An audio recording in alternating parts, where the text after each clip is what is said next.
दोन गटात काही झालं असं दिसत नाही आहे त्याच्यात. एका गटानेच हल्ला केला असं दिसतोय.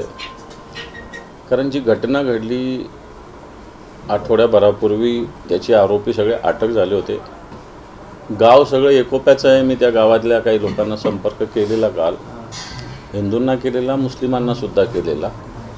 गाव एकोप्याचं असताना परवाच्या दिवशी काही नेते गेले उत्साही आणि या ज्या पद्धतीनं भाषण केलं तसं त्या गावाची ती परंपरा नाही आहे. तसं असताना जाऊन काही लोकांनी हे केलं आणि काल अचानक बाहेरील बाजार होता गावातला, बाहेर गावाहून आलेले 200-400 लोकांनी त्या गावामध्ये उन्माद मांडला सगळा. अक्षरशः गावातल्या लोकांची साथ असेलच, कारण गावातल्या लोकांच्या साथ असल्याशिवाय बाहेरचे लोक असं काही करू शकत नाही. पण तो विषय संपलेला असताना उकरून काढला गेला आणि त्याला सत्ताधारी पक्षाच्या लोकांची भाषणं कारणीभूत आहे. जे कोणी एक स्टेटस ठेवलं होतं, एका मुलाने स्टेटस ठेवलं होतं, ते स्टेटस या घटनेशी संबंधित तसं नव्हतं म्हणता येईल. जी घटना कुठेतरी उत्तर प्रदेशमध्ये घडलेली त्याच्या संदर्भात त्याने स्टेटस ठेवलं होतं आणि त्याच्यावरून एवढा मोठा उन्माद. आणि आम्ही नेहमी सांगतो की निवडणुका जवळ आल्या की अशा पद्धतीनं हिंदू मुस्लिम दंगली घडवण्याचं षडयंत्र यांचं असतं. दुर्दैवानं पोलीस याला बळी पडतात. कारण परवा असे सगळे माथे भडकाऊ भाषण झाल्यानंतर काल गावात योग्य बंदोबस्त असायला पाहिजे होता, परंतु हा ठेवला गेला नाही. परिणामी दंगल घडली. यवत गाव तसं पाहायला गेलं तर असं दंगलीसाठी किंवा जातीयवादासाठी बिलकुल याची ओळख नाही आहे. मी सगळी माहिती घेतली. कोणीतरी जाणीवपूर्वक, कोणीतरी काय म्हणजे जे सत्ताधारी लोक आहेत त्यांनीच जाणीवपूर्वक ही दंगल घडवलेली स्पष्टपणे दिसत आहे. राजन विचारेंनी एक आरोप केलेला आहे. त्यांचं म्हणणं आहे की शिंदेच्या त्रासाला कंटाळून म्हस्के हा काँग्रेसमध्ये जाणार होता आणि आता हा त्यांचे गोरवे राहतात. बरोबर आहे. त्याला काय आम्ही सुद्धा कित्येक वेळेस बैठकांमध्ये वेगवेगळे बसलेले असताना त्यांची वक्तव्य ऐकलेली आहेत. शिंदेंच्या विषयी ते काय भावना होती, त्यांची सद्भावना म्हणता येईल त्यांना काय होती माहिती, आणि शिंदेंना सुद्धा या गोष्टी माहिती आहे. परंतु आता अडलेले नडलेले एकत्र झालेले आहेत. उद्योगात व्यापारात मोठ्या प्रमाणात दबाव दिसतोय, टेन्शन होते असं मुख्यमंत्री देवेंद्र फडणवीस म्हणतात. काय वाटतं तुम्हाला? काय विचार? पुण्यामध्ये बोलताना ते असं म्हटले की पुण्यामध्ये गुंडशाही सुरू आहे, व्यापाऱ्यांवरती मोठ्या प्रमाणात दबाव आणला जातोय. कोणाची गुंडशाही ते एकदा स्पष्ट झालं पाहिजे. कोणाची गुंडशाही आहे हे एकदा स्पष्ट झालं पाहिजे. पोलीस तुमच्या हातात आहे, सत्ता तुमची आहे, खासदार तिथं तुमचे आहेत, आमदार तिथं तुमचे आहेत, मंत्री केंद्रात तुमचे आहे, राज्यात तुमचे. मग दबाव कोण आणतं किंवा या दबावाला सपोर्ट कोण करतं हे स्पष्ट झालं पाहिजे. उगाच दबाव आहे, गुंडागर्दी आहे करणारे तुमचेच लोक असं माझं स्पष्ट मत. त्यांनी एक विशेष शब्द वापरला आहे, राजकीय दादागिरी. दादा असा शब्द वापरला. हे पण स्पष्टपणे अजितदादांना बोललेले ते, बाकी काय बोललेले. कारण मी ऐकलं त्यांचं वक्तव्य. ते काही लोक भले दादागिरी करत नसेल पण दादागिरीसारखं त्यांचं वक्तव्य असं ते बोलले. याचाच अर्थ चंद्रकांत दादा तर साधे सरळ व्यक्ती आहे, दुसरे दादा अजितदादाच उरतात, म्हणजे याचाच अर्थ अजितदादांना ते बोललेले. उद्योग जगतामध्ये सुद्धा पुण्यामध्ये दादागिरी वाढल्याचा आरोप होतोय. बरोबर आहे. पुण्यामध्ये चाकण असेल, रांजणगाव असेल, आता हा जो पुरंदर वगैरे यवत ह्या पट्ट्यात असेल, जिथं जिथं अशा पद्धतीनं उद्योगधंदे आहेत तिथे जे दादागिरी शब्द वापरतात, खरोखर ही दादागिरी चालते. कित्येक संभाजीनगरच्या उद्योजकांनी मला तिथल्या एक कथा सांगितलेल्या आहे की एखाद्याने भूमिपूजन करायला सुरुवात केली तरी तिथपासून गळाईचा बोर्ड लावलेली गाडी तिथे येते. मग काय करते शेवटपर्यंत, म्हणजे अक्षरशः दबावाखाली काम करावं लागतं. असं वातावरण कुठंच नाही. आम्ही महाराष्ट्रात फिरतो, असं पुण्याच्यामध्ये जे वातावरण आहे दादागिरीचं असं कुठंच वातावरण नाही. मुंबईमध्ये सुद्धा नाही आहे, ठाण्यामध्ये सुद्धा नाही, संभाजीनगरमध्ये नाही, नागपूरमध्ये नाही, पण पुण्यात आहे. नाना पटोले हे उलट्या खोपडीचे आहेत असं बावनकुळे म्हणाले. नाना पटोले फक्त राहुल गांधींना खुश करायचं काम करतात असं त्यांचं मत. मला नाही माहिती त्याची खोपडी उलटी कसं उलटी आहे. बावनकुळेंना माहिती असेल, कारण एकमेकांचे जवळचे आहेत ते. पण मला तर जास्त त्याचं ज्ञान नाही. चंद्रपूरचे भाजपचे आमदार किशोर जोरगोरे यांनी एका चौकाला आपल्या आईचं नाव दिलं आणि आता काँग्रेस त्याला विरोध करतोय की आईचं नाव राजकारणात कशासाठी. मला काय तिथला स्थानिक विषय आपल्याला काही जास्त त्याच्यात. ते आज रोहिणी खडसे असं म्हणाले की जे सरकार विरोधात बोलतो त्याला टार्गेट केलं जाते. आता काही वेळापूर्वी हे काय असत्य असं मानता येणार नाही आहे.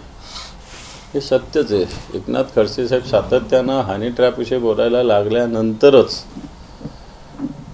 रोहिणी खडसेंचे जे पती आहेत खेवलकर यांच्याविषयी ट्रॅप लावला. पोलिसांना एवढं ट्रॅप इथं कोट्यवधी रुपयाचे येत आहे त्या अदानीच्या बंदरामधून, कोणी बघत नाही त्याला. गावोगाव आता सगळं पोहोचलेलं आहे.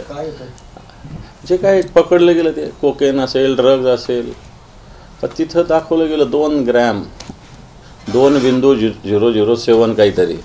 आता 2 पॉईंटवर जास्त असतं म्हणून गुन्हा वेगळा दाखल होतो. 2च्या आतमधला असल्यावर गुन्हा सिरियस दाखल होत नाही. आणि म्हणून अशा पद्धतीनं आयडिया वापरल्या जातात. मला असं वाटतं रोहिणी खडसे बोलतात हे सत्य बोलत आहेत. पण ते अदानीच्या जे बंदरातून तुम्ही येत हो येत आहेत ना. अदानी सामील आहेत त्याच्यात? नाही सामील असं, पण त्यांच्या बंदरातून येतात ना. त्यांनी जे बंदर आहे गुजरातचं तिथूनच सगळ्यात मोठं येतं आपल्याकडं. अफीन असेल, कोकेन असेल, वेगवेगळे ट्रक असेल, हे सगळ्यात जास्त त्या बंदरातून येतात.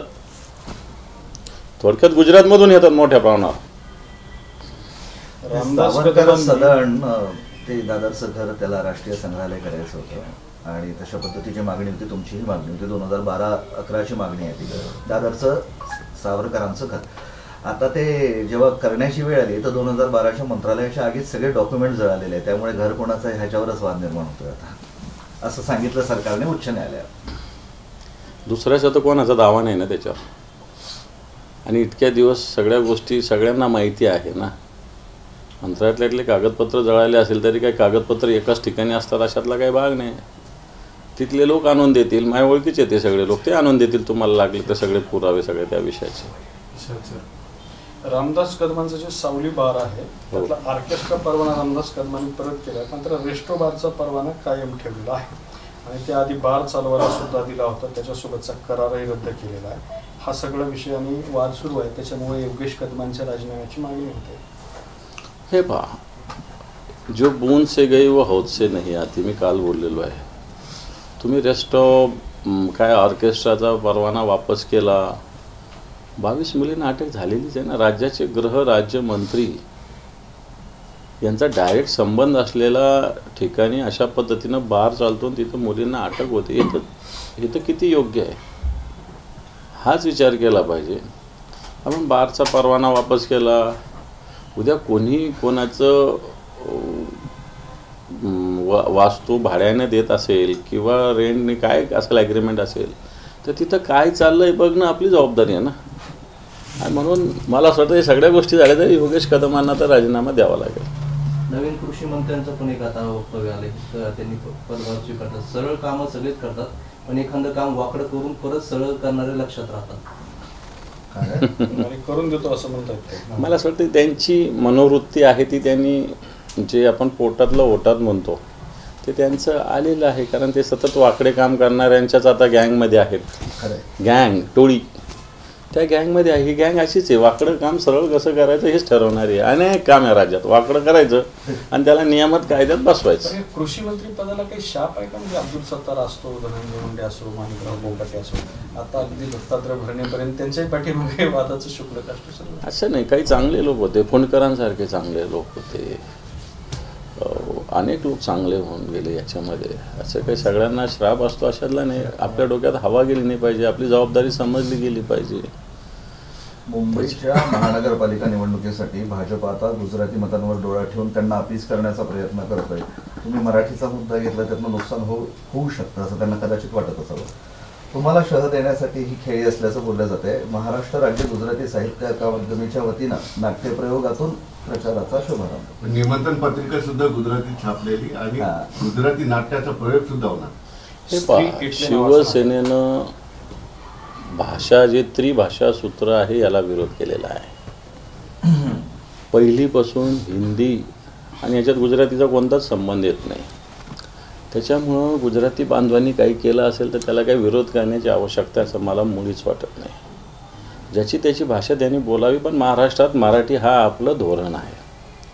आणि त्याच्यामुळं गुजराती भाषा अन्य भाषा पण कोणत्याही भाषा जर स्वतःच्या भाषा विकासासाठी आणखी काही कोणत्या गोष्टी करतात तर त्याला काही विरोध असायचं कारण नाही, त्याला काही राजकीय रूप देण्याचं कारण नाही. नाही हे सगळं बीजेपी स्पॉन्सर्ड आहे. बीजेपी गुजराती हे मतांना पहा भाजप सगळ्याच बाबतीत आम्ही त्या दिवशी माननीय उद्धव साहेबांनी सांगितलं, भाजप जसं हिंदू मुस्लिम करतो तसं हिंदूमध्ये सुद्धा मराठी गुजराती करतो, मराठी मराठेतर करतो, OBC SC NT असं विभाजन पाडण्याचा भारतीय जनता पार्टीचा सातत्यानं प्रयत्न राहिलेला आहे. या समाजात इंग्रजांची जी नीती होती फोडा झोडा आणि राज्य करा, मग हीच नीती आज इंग्रजांसारखी भारतीय जनता पार्टी, पण अशी नीती फार दिवस चालत नसते. एक दिवस लोकांना या सगळ्या गोष्टीचा उलगडा होत असतो. ठाकरे बंधू मराठीसाठी अग्रेसिव्ह आहे, तर राज्याच्या सांस्कृतिक विभागाच्या वतीनं गुजराती कार्यक्रमाचं आयोजन केलं जाते. हे पुढच्या निवडणुकीला धरून चालले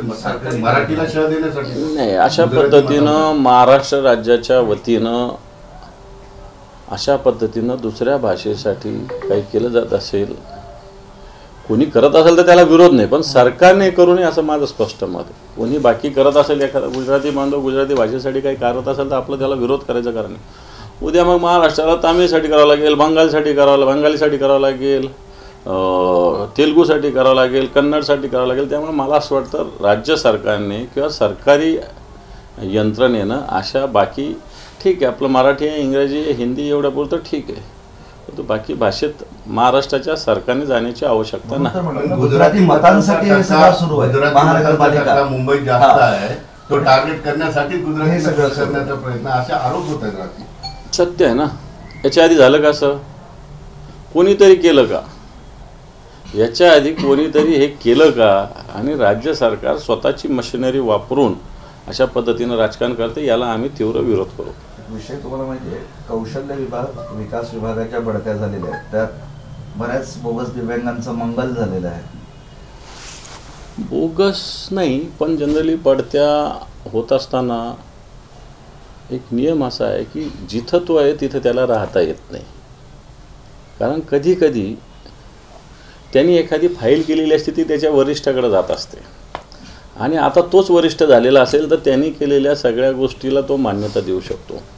एक सरकारी जनरली नियम आहे की जिथं त्याची बढती झाली तिथं त्याला राहता येत नाही. परंतु कौशल्य विकास विभागात अशा पद्धतीनं माझ्या माहितीप्रमाणे मोठ्या अधिकाऱ्यांच्या 41 का 42 बदल्या झाल्या, त्यातल्या 42 पैकी 41 तिथल्या तिथंच ठेवल्या गेलेल्या. हे तर आत्ता पण कधीच कोणत्या खात्यात झालेलं नाही, पण कौशल्य विकासमध्ये झाले, त्याला निश्चित विरोध आम्ही नोंदवलेला आहे, त्याला आम्ही विरोध करतोय. ठीक आहे, बदल्या करा, बढत्या करा, परंतु मग बढत्या केल्यानंतर त्यांना दुसऱ्याच्या अधिकाऱ्यांना तिथं आणा ना. महाराष्ट्रात अन्य अधिकारी आहेत त्या विभागात.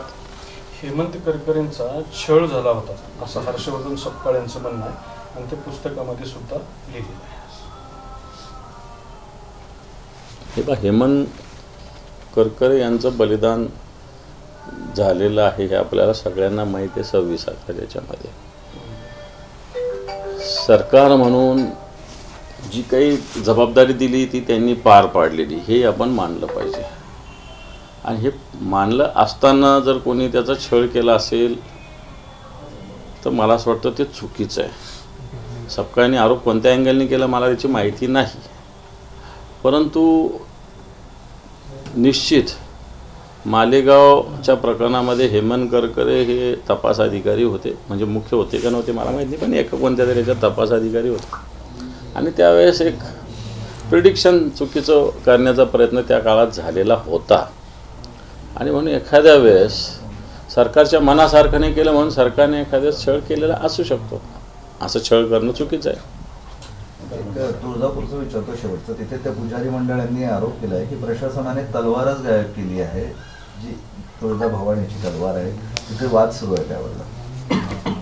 एकतर 10 दिवस मंदिर बंद आहे, आणि कोणत्याही गोष्टी मूर्तीच्या किंवा अन्य करायच्या तर त्याची एक पवित्रता असते. मला त्याच्यातलं डिटेल्स माहिती नाही, परंतु अशी पवित्रता जपण्यासाठी गुप्तता हे ठेवावं लागते, कारण जनतेचा भाविकांचा भावनेचा मुद्दा असतो हा. त्याच्यामुळं जनरली या सगळ्या गोष्टी फार काही उघडपणे केल्या जात नाही. परंतु आता तलवारच का काढली किंवा गेली हे काही याला उत्तर नाही आहे. पण आत्ता मला फोन आलेला तिथनं की सगळे लोक उपोषणाला धरणे धरण्यासाठी बसलेले आहेत की प्रशासनानं चुकून जर राहिली असेल तर प्रशासनाने पुन्हा एकदा सगळ्यांची माफी मागून मला असं वाटतं ज्या ठिकाणी ज्या ज्या वस्तू होत्या त्या त्या ठिकाणी सगळ्या गोष्टी झाल्यावर ठेवल्या पाहिजे, लावल्या पाहिजे, व्यवस्थित हे केलं पाहिजे असं मला वाटतं. निश्चित तसं व्हावं अशी अपेक्षा आहे. निवडणूक आयोग भाजपासाठी मतांची चोरी करत असल्याचा आरोप राहुल गांधींनी केला आहे. तुमच्याकडे पुरावे आहेत, ज्यावेळी बॉम्ब फुटेल त्यावेळेला निवडणूक आयोग दिसणार नाही असं राहुल गांधी म्हटलं. हे पण त्यांनी पुराव्यासह स्पष्ट केलं आहे. महाराष्ट्राचं सगळ्यांनी स्पष्ट केलेलं आहे कशा पद्धतीनं मतदान वाढलं आणि कशा पद्धतीनं ते झालं. आणि आता बिहारमध्ये सुद्धा तसंच करण्याचा भारतीय जनता पार्टीचा किंवा निवडणूक आयोग आणि भारतीय जनता पार्टी काही वेगळं मानायची काही गरज नाही, एकच येते. आणि म्हणून बिहारच्या निमित्तानं पुन्हा एकदा अशा प्रयत्न करण्याचा निवडणूक आयोगाचा प्रयत्न आहे. आणि म्हणून राहुल गांधींनी या संदर्भात ही भूमिका व्यक्त केली. ही भूमिका सत्य आहे. निवडणूक आयोग ज्या पद्धतीनं वागतं, अतिशय मोनोपल्ली, सत्ताधारी पक्षाला, सत्ताधाऱ्यांना, भारतीय जनता पार्टीला मदत व्हावं असं धोरण त्यांचं आहे.